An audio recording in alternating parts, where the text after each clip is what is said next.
자, 여러분, 크루즈 경영론 3주차 두 번째 시간 시작하겠습니다. 앞 시간에 상당히 여러분들 흥미로운 발표 주제 아주 정말, 고맙게 생각합니다. 정성스럽더라고요. 다양한 다양한 나라의 경험도 했고, 발표도 진짜 아주 신중하게 생각 진짜 많이 하고 좋은 내용을 올려서, 너무 고맙게 생각하고, 근데 이 문제가 뭐냐면 만약에 코로나가 이 진정이 안 돼갖고 아마 한 학기 내내 온라인 강의를 하게 되면 그걸 못 한다는 게 너무 아쉽네요. 유유다 유유. 어쨌든 뭐 긍정적으로 좀 생각하면서 한번 기다려봅시다. 그리고 발표도 만약에 온라인으로 계속 수업하면 중간고사가 걱정이네요. 일단 이 온라인 상으로 중간고사 어떻게 취해야 될지 모르겠네요. 어쨌든 뭐 그래 하고 그다음에 일단은 우리 또 3주차 토론 주제 일단 그거는 나중에 좀 내가 생각해 가지고 세 번째 시간에 3주차 토론 주제를 이야기 설명할 테니까 아까 말한 대로 시간을 좀 토론 올릴 수 있는 시간을 넉넉하게 우리 수업 수요일 날 끝나고 나서 토요일인가까지 연장해 놓을 테니까 다들 좀 참가해 주시고요. 자, 일단 크루즈 오퍼레이터의 특성 및 주요 모험 봅시다. 크루즈 오퍼레이터는 저번 시간에 설명대로 크루즈 회사란 얘기입니다. 크루즈 운영사. 크루즈를 운영한 회사란 얘기죠. 크루즈를 만드는 회사 말고, 그거는 이제 크루즈 만드는 회사는 선박회사고, 그 크루즈 만드는 선박회사하고 크루즈 운영회사하고 완전히 별개거든. 그래서 크루즈 운영회사를 바로 우리가 크루즈 오퍼레이터랍니다. 자, 크루즈선 보유 또는 용선. 자, 크루즈 오퍼레이터가 보통 크루즈를 이제 크루즈 만든 건조회사에 돈을 주고 사면 보유되고, 그 다음에 안 사고 빌리는 경우가 있습니다. 용선, 그걸 용선이랍니다. 우리 영어로 차트를 하죠. 차 렌트카 듯이 차트하는 경우를 용선을 합니다. 그래서 요번에 일본의 다이아몬드 크루즈 논란거리가 많았죠. 그래서 그것도 마찬가지입니다. 일본의 크루즈 운영회사가 이 외국의 다이아몬드 크루즈 회사를 빌렸죠. 용선을 했죠. 돈을 얼마 주고 계약을 했죠. 예를 들어 한 달 계약, 1년 계약 이런 식으로 해서 또는 아주 짧게 일주일 계약 이런 식으로 해가지고 자기들이 크루즈 관광객들을 유치해가지고 모집해서 운영하는 걸 말하죠. 운영해서 수익을 남기고 그런 걸 말하는 겁니다. 요번에 우리 차를 갖다가 어디 다른 렌터카 차를 갖다가 만약에 우리가 빌렸다. 그걸 가지고 우리가 택시 영업을 한다. 그건 일종의 불법이겠지만 그런 케이스죠. 근데 이 크루즈를 용선해가지고 영업하는 건 불법은 아니고요. 자, 그 다음에 세분 시장의 표적화를 위한 크루즈 일정 및 상품 기획. 예. 그래서 이 크루즈 오퍼레이터들이 예를 들어 세분 시장 표적화. 그러니까 아시아 갖다가 만약에 딱 목표를 잡았다. 표적화를 했다. 거기다가 세분 어떻게 극동 아시아 주로 이제 우리나라, 일본, 중국 이런 식으로 표적을 해가지고 크루즈 일정을 잡는 거라요. 그래서 상품을 기획해서 만들어가지고 크루즈를 띄우면 중국에서도 타고 일본에서 타고 한국에서 타고 타고 내리고 이런 식으로 영업을 하는 거 말하죠. 그 다음에 도소매로 크루즈 상품 판매, 완전히 대형 가격으로 대량으로 소매급으로 이렇게 팔고 도매급으로 팔고 이렇게도 팔고 있습니다. 그 다음 크루즈 여행 상품화 한번 봅시다. 시장조사. 다양한 조사 방법으로 기존 잠재 승객들로부터 정보 수집. 지금 여러분들 이 수업 아주 진짜 상당히 지금 불만스러울 건데 내 걱정이네요. 다른 교수님 수업 어떻게 하는지 모르겠는데 이 PPT 자료가 안 움직일 거잖아요. 다 고정돼 갖고 잘 볼 수 있을 건데 나는 지금 이 휴대폰 두 팔 들들 떨면서 휴대폰 촬영하니까 내가 흔들리고 들들 떨리고 수전증이 있어서 좀 들들 떨리고 그러는데 여러분 또 시력이 나빠질 거야. 걱정이네요. 그게 상당히 마음이 아픕니다. 난 또 알다시피 내가 웰빙 수업을 지향하잖아요. 여러분들 몸이 아프거나 건강이 안 좋을까 싶으면 난 그게 제일 걱정입니다. 가능한 한 좀 안 떨리도록 노력 한번 해볼게요. 그래서 여러분들 시력에 또 장애가 줄까 싶어서 걱정입니다.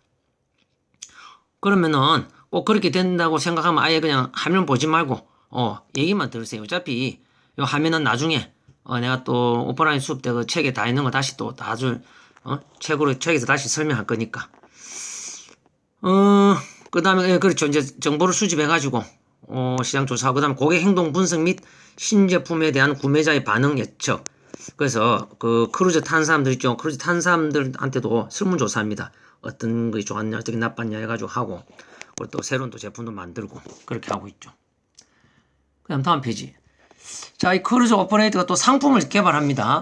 크루즈 상품은 서비스와 시설의 혼합물이다. 그 다음에 고정 비용과 가변 비용으로 상품 가격을 책정한다. 뭐 당연한 얘기겠죠. 보면 알겠지만 뭐 여러 가지 기본적인 고정 비용에다가 가변 비용 하면 기항지 관광. 기항지 관광은 다시 한번 말하지만은 그 패키지 상품 안에 요금이 포함이 안 돼 있습니다. 예를 들어 우리가 크루즈 2박 3일 80만 원이다 이러면은 그 80만 원 안에 기항지 관광은 절대 포함 안 돼 있습니다. 우리 패키지 여행 가봤죠? 해외 패키지 여행 가면 옵션 투어라 들어봤죠? 옵션 투어. 여기서 돈하고 가서 거기서 현지에서 또 추가로 내는 거 있죠? 그걸 말합니다. 그래서 이 기항지 관광은 옵션 투어 중에 하나니까 따로 이렇게 책정을 하고, 그 다음에 상품 품질 수준 유지 범위 내 가능한 많은 비용 절감을 목적으로 한다. 이런 식으로. 그 다음에 협상, 품질 대비 가격의 최고 효율성을 목표한다. 그 다음에 규모의 경제와 협상 능력으로 이익 달성한다. 자, 여기서 규모의 경제. 이게 이제 경제학 용어인데, 우리가 이제 규모의 경제가 무슨 뜻이냐면 개념부터 설명해 드릴게요. 자, 크루즈를 한 예를 들었다. 크루즈가 예를 들어 만약에 우리가 저번에 그 세계에서 가장 큰 23만 톤급 크루즈는 약 2조쯤 된대죠. 2조. 그런데 만약에 한 200억 정도의 조그만 크루즈를 만들어서 영업한다 생각해 보세요. 일단은 규모에서 벌써 밀리죠. 규모가 작다 보면 아무래도 고객이 안 올 거고 유치가 안 되고 손님들이 크루즈를 안 탈 거고 피하고 장사가 안 됩니다. 근데 규모 크게 초반부터 돈을 2조 투자했다. 이러면 어떻게 되느냐? 손님이 엄청나게 몰려들겠죠. 그 규모에 압도돼갖고 규모에 반해가지고. 그럼 크루즈를 많이 탑니다. 응? 크루즈 많이 타고 영업이 잘 되고 이러면 흑자가 되는 거라. 그러니까 처음에 크게 비용이 좀 들지만은 초기 자본이 들지만은 갈수록 이제 비용이나 이런 게 줄어들고 손님이 맞으면 단기 순이익이 올라가고, 그래서 결국 규모를 크게 해서 처음에 돈이 좀 들지만 규모를 크게 해서 하면 훨씬 더 뭐하다는 말입니까? 경제적이라는 얘기죠. 예, 돈도 수익도 많이 생기고 비용도 절약하고, 그게 규모의 경제입니다. 그래서 이 규모의 경제가 크루즈에만 해당되는 건 절대 아닙니다. 호텔도 마찬가지입니다. 호텔도 처음에는 큰 호텔 돈을 많이 투자하고 큰 호텔 지으면 좀 처음에는 부담스럽지만 갈수록 영업이 잘 되고 이익이 생기고 비용이 줄어드는 게 규모의 경제를 말합니다. 그래서 호텔이나 일반 기업이나 크루즈나 모든 게 해당하는 게 규모의 경제다. 그래서 이 규모의 경제화 때문에 갈수록 크루즈는 어떻게 만들어진단 말입니까? 그렇죠. 초대형. 아주 크게 만들어지고 있다. 여러분들 한번 생각해 보세요. 똑같은 돈이면 크루즈 작은 것, 세계에서 가장 큰 23만 톤 탈래요? 5만 톤 탈래요? 비교가 안 된다니까. 그래도 저번 주에 설명한 것처럼 오해는 하지 마시고 반드시 크루즈가 크다고 비싼 건 아니라고 이야기했죠. 예, 가격은 비슷해. 5만 톤이나 23만 톤이나 가격은 비슷하다고. 그럼 여러분 어떤 거 타겠습니까? 당연히 규모의 경제를 생각 안 할 수가 없죠. 큰 거 타겠죠. 그러면 크루즈 회사 입장에서는 수익이 난다 이거지. 경제적으로. 호텔도 마찬가지입니다. 호텔도 마찬가지. 자, 그 다음에 유통채널 직접 판매. 자, 무슨 말이냐면은 우리 세계에서 가장 큰 23만 톤급 크루즈 회사 이름 뭡니까? 그렇죠. 물론 기억 안 날 수도 있는데 걱정하지 마시고 나중에 또 다시 한번 보면 기억나니까 로얄 캐리비안 크루즈입니다. 로얄 캐리비안 홈페이지에 한번 들어가 보세요. 홈페이지 들어가 보면 직접 판매한다는 얘기입니다. 그게 바로 그 자리에서 클릭해갖고 예약하면 인터넷에서 요금 지불하면 카드로 지불하면은 바로 예약되는 겁니다. 그게 직접 판매죠. 잠재 고객을 대상으로 직접 지금 판매 방식. 인터넷으로 해도 되고. 그 다음에 로얄 캐리비안 크루즈가 당연히 미국 회사죠. 그런데 우리 한국에 지사가 있겠습니까? 없겠습니까? 당연히 있죠. 근데 저번에 이야기했는지 모르겠는데 로얄 캐리비안 크루즈 회사가 우리나라하고 굉장히 친하단 말입니다. 친한파. 우리나라에 굉장히 관심이 많고 우리나라에 크루즈를 많이 보내는 크루즈 회사입니다. 그러니까 당연히 서울에 로얄 캐리비안 지사가 당연히 있습니다. 서울에 지사가. 한국 지사가. 그러면 한국 지사에 근무한 사람이 어느 나라 사람입니까? 우리나라 사람이죠. 여러분 같이 관광정보원 사람들이 근무하고 있겠죠. 그러고 전화하면 됩니다. 로얄 캐리비안 해서 나중에 한번 저는 지금 이 수업 듣고 나서 한번 심심하면 한번 전화 한번 해보세요. 그냥 꼭 예약 안 하더라도 물어보면 되지. 전화해갖고 예약하고 싶습니다 하고 뭐 물어보고 돈이 비싸네요 다음에 할게요 이러면 되고 어쨌든 직접 판매 그런 식으로 합니다. 그게 전화로 해도 되고 홈페이지 들어서 해도 되고 직접 판매하고 있고 그 다음에 밑에 한번 보세요. 여행사 활용 있죠. 이게 무슨 말이냐면은 우리가 크루즈를 갖다가 그 패키지 크루즈 상품을 구입하기 위해서는 두 가지 방법입니다. 요 직접 판매 그 회사의 그 홈페이지에서 하던 방법 아니면 지사 한국 지사에 전해도 되는데 그 외에는 여행사로 해야 되는 거라. 그래서 여행사 웬만한 대형 여행사에 크루즈 상품을 다 판매하고 있습니다. 그래서 여행사에 전해갖고 저 어디 크루즈 타고 어디 나라 가고 싶습니다. 얼마입니까? 뭐 스케줄 어찌 됩니까? 뭐 다 안내해 줍니다. 그럼 이게 어떤 차이가 있느냐? 크루즈에서 하는 거하고 여행사 하는 거 어떤 차이 있느냐? 일단은 먼저 첫 번째 요금부터 이야기해 줄게요. 여러분이 가장 궁금한 비용이 궁금하죠? 비용은 큰 차이 없습니다. 예. 크루즈에서 직접 하는 거하고 여행사에다가 하는 거하고 큰 차이는 없어요. 비슷합니다. 예. 조금의 차이는 막 딱 단돈 1원까지 똑같다는 건 아니고 비슷하다고 생각하면 됩니다. 그럼 어떤 차이냐? 여러분이 나중에 크루즈 이 수업 듣고 크루즈 어차피 여행 한번 해볼 거잖아요. 어떤 차이냐 하면은 자 크루즈를 예약하면은 크루즈만 딱 예약해. 그럼 우리가 이제 미국에 그 크루즈 타러 간다 또는 뭐 홍콩이나 싱가포르 크루즈 타러 간다. 그러면 어떻게 하면 됩니까? 여러분들이 직접 비행기를 예약해야 되는 거라. 직접 비행기를 예약하고 가야 돼. 그리고 그 전날에 간다. 그 전날 가면 어디서 잡니까? 호텔을 자죠. 호텔도 직접 예약하고. 크루즈만 살 수 있는 게 직접 판매고 여행사는 뭐냐? 여행사에 전화하면 알아서 다 해준 거라. 풀 패키지로. 비행기 예약도 해주고 호텔 예약도 해주고 그 대신 당연히 돈을 받고 비행기 값도 받고 호텔 값도 받고 크루즈 값도 받고 그런 식으로 합니다.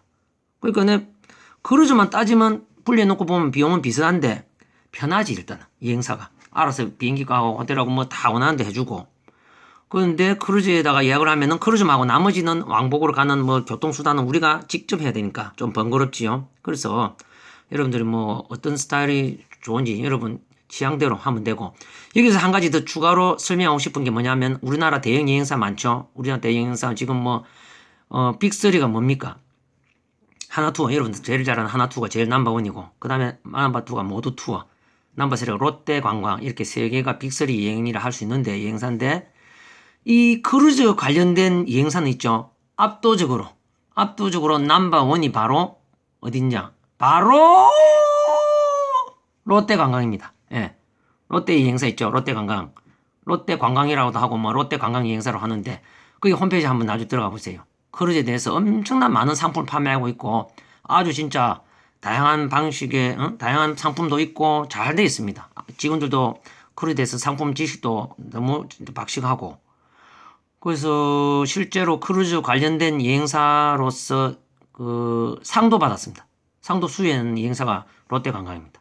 그러니까 한마디로 그 크루즈 정통 여행사로 할 수 있죠. 물론 롯데관광이 다른 여행 판매하는데 다른 여행사에 비해서 크루즈에 대해서 상당히 아주 자세하고 친절하고 다양한 상품을 판매하고 있다. 그래서 여러분들 크루즈로 만약에 여행 가고 싶다면 여행사에 한다. 비행기까지 다 같이 예약을 하고 싶다면 뭐 롯데관광에 하면은 아주 친절하고 다양한 상품이 많으니까 아주 좋을 겁니다.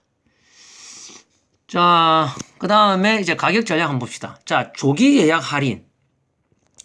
크루즈는 있죠. 크루즈는 엄청나게 미리 빨리 예약을 다 받습니다. 6개월, 1년, 2년 전에 다 받아요. 그래가지고 풀로 꽉 만석을 채워서 출발하도록 하거든요. 그런데 미리 예약을 하게 되면 압도적으로 할인도 엄청나게 해줍니다. 얼리버드 해가지고 일찍 일어나는 새가 먹이를 빨리 먹듯이 빨리 예약하면은 할인을 엄청나게 많이 해줍니다. 심지어 뭐 크루즈에서는 뭐 1년 전에 6개월 전에 예약하면 1+1 행사도 있습니다. 그래서 여러분들 만약에 신혼여행을 계획하고 있다면은 어차피 신혼여행 갈 때 미리 딱 예약해 놓으면 1+1 행사로 가도 되고 뭐 30%도 할인해주고 하여튼 많이 해주니까 그런 특징이 있습니다. 호텔은 미리 예약한다고 많이는 할인 안 해주죠. 조금만 할인해주겠지. 그런데 내년에 호텔 투숙할 건데 할인 좀 해주세요. 이러면 좀 웃기지 않습니까? 그것도. 근데 크루즈는 그런 특징이 있다. 그래서 고객의 빠른 구매 행동을 유도하고 그 다음에 비수기 가격은 성수기보다 낮게 책정된다. 예, 이게 뭐 상식적인 얘기고. 그 다음에 크루즈 상품의 도입 가격. 자, 기본 객실 기준으로 책정된다. 자, 여러분, 이제, 우리가 이제 해외여행 가잖아요, 패키지. 요즘 여러분들 보니까, 아까 그 발표 보니까 뭐 거의 뭐 단독으로 가고, 뭐 배낭여행 가고, 뭐 이랬던데, 간혹 이제 가족들하고 아마 패키지로 가는 경우가 있는데, 보통 그 패키지 여행도 마찬가지입니다. 호텔 수준에 따라서 요금이 다르죠. 아주 저급 호텔은 요금이 싸고, 고급 호텔 투숙하면 당연히 요금이 비싸죠. 그렇듯이 요 크루즈 상품 가격도 그러니까 패키지 여행은 호텔 기준이 좀 많고 고급 호텔에 따라서 가격이 왔다 갔다 하는데 이 크루즈는 어떻습니까? 이 크루즈는 헷갈리면 안 됩니다. 크루즈는 고급 크루즈가 물론 비싸지만은 기본적으로 객실 기준입니다. 객실 기준으로 해서 가격을 정합니다. 그러니까 똑같은 크루즈라도 워낙 다양한 객실이 있으니까 특실은 비싸고 일반실은 싸고 그런 식으로 요금을 정합니다. 그래서 나중에 또 뒤에 나오겠지만은 크루즈 안에서 가장 저렴한 객실은 무슨 객실인 줄 압니까? 인사이드 룸이라고. 인사이드 안쪽이라는 얘기입니다. 그건 무슨 말입니까? 바깥쪽 배 바깥쪽에서 갖고 밖에 바다가 안 보이고 안쪽 배 안쪽에 인사이드 룸이라고. 한마디로 창문이 없다는 얘기죠. 창문 열 수도 없고 창문도 없고 낮에도 끔끔해갖고 불 켜야 되는 객실. 그걸 제일 싼데 나는 인사이드 룸도 잡아보고 아웃사이드 룸도 다 잡았어요. 근데 차이가 뭐냐? 당연히 인사이드 룸은 낮에도 불 켜야 되고 바다가 안 보니까 깝깝하니까 가격이 제일 저렴하죠. 바깥쪽은 창문도 있고 바다가 보니까 가격이 조금 비싸죠. 나는 여러분한테 만약에 크루즈를 여행한다 하면은 인사이드 룸을 추천하고 싶습니다. 왜? 만약에 비용이 여유가 있고 이러면 비싼 거 하면 되는데 꼭 아웃사이드 룸 할 필요가 없습니다. 바깥쪽 바다 보이는 룸을 할 필요가 없습니다. 왜? 내 보는 게 바다입니다. 밥 먹을 때 식당에서 바다 보이고 위에 산책에도 바다 보이고 어디 뭐 바다 보이는 게 바다인데 방 안에 앉아서도 바다 볼 겁니까? 그건 아니잖아요. 밤 되면 끔끔한데 바다도 안 보이는데 뭐. 그래서 의미 없습니다. 아웃사이드 룸이 의미 없고 차라리 제일 저렴한 인사이드 룸 창문이 없는 방 안쪽에 거기서 있다가 그 요금 있죠 차액 비용을 아낀 그 돈으로 얼마든지 크루즈 안에서 뭐 즐기고 그러면 되잖아요. 그리고 크루즈 안에서 방 안에 있을 시간이 많이 없습니다. 네, 그 밤새도 밤늦게까지 새벽까지 카지노 하고 뭐 쇼하는데 방에 와서 바다 보면서 분위기 잡을 일은 전혀 없어요. 어디 호텔 가서 야경 보면서 뭐 맥주 한잔 먹는 거하고 다르거든. 그래서 크루즈 안에서 나는 개인적으로 인사이드 룸 밤에 낮에도 불 켜야 되는 창문 없는 방을 추천하고 싶습니다. 그렇게 해서 비용을 저렴하게 갔다 오면 됩니다. 그래서 아까 말했지만 23만 톤짜리 대형 세계에서 가장 큰 크루즈도 인사이드 룸이 있거든요. 그걸 이용하면 됩니다. 비용이 얼마네. 자, 이것으로 이제 그 3주차 두 번째 시간을 마치고 이어서 나중에 또 세 번째 시간 수업할게요. 연속으로 하면 좋겠는데 뭐 이렇게 우리가 이렇게 딱딱 이렇게 학교에서 규칙대로 올려야 되니까 중간에 흐름을 끊기는 건 좀 이해해 주시고요.